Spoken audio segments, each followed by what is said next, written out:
Alright, welcome back to the channel again. This is the second time I'm filming this video because this piece of crap GoPro. Anyway, welcome back to another 61 Benz episode. Not a whole lot going on. I know it's been a bit on this one, but I'm moving really slow. But I did get a radiator in there. So I decided to use the Ford Falcon radiator that I had. I made a bracket on one side and a 2x4 on the other. It is Mickey Mouse, but it's in there.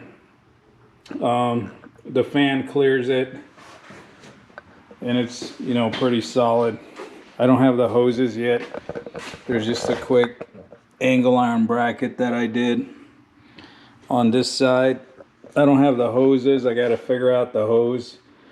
I need to go by AutoZone tomorrow or something and kind of look through their stock and see what I can butcher. For the bottom radiator hose, I'm gonna use just rubber couplers to the radiator and PVC to channel it over to the correct side of the motor, because that outlet down there is on the driver's side. It's supposed to be on the passenger side. So I'm going to Mickey Mouse it with PVC a little bit, just, you know, to get water in it. I'm suspecting this thing has a lot of water leaks and things. I also thought the thermostat isn't going to open because it's been without water for 25 years. But when I poked into it, it actually turns out somebody cut out the thermostat from the center. You can see all the way through it. So don't have to worry about that.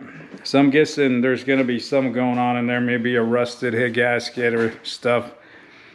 The heater cores are not hooked up. It's just a bypass hose. The two heater cores are actually in the trunk. There is a bypass hose that just goes from the water pump inlet back over to where it comes out on the side of the block.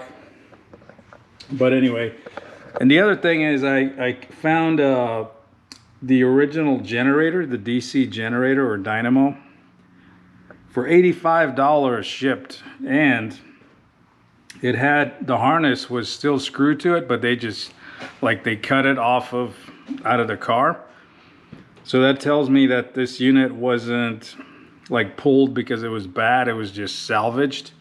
So I have pretty high hopes this thing might actually charge or produce power. It had a bent pulley, but I bent that back into shape. And because the metal's pretty thin, so it was actually okay. I hooked it all up. I still got to put a new belt. I'm waiting on a new belt. The only belt I had was too big and it's cracking. So got the new belt coming here soon, and gonna hook it, tighten that all up. And if it doesn't charge, at least it's a place to put the belt. And after that, I can hook up the lines and put some water in it and maybe pressurize it, see where I got leaks going on, and then fire it up, and I can start troubleshooting the carburetor. But because there's no coolant, I can't run the engine long enough to actually troubleshoot. But anyway, that's where it's at. I haven't done anything with the brakes yet.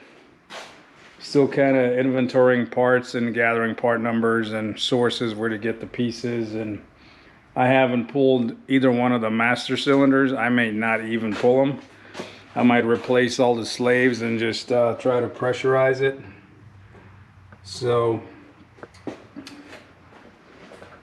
you know, cross that bridge when I get there.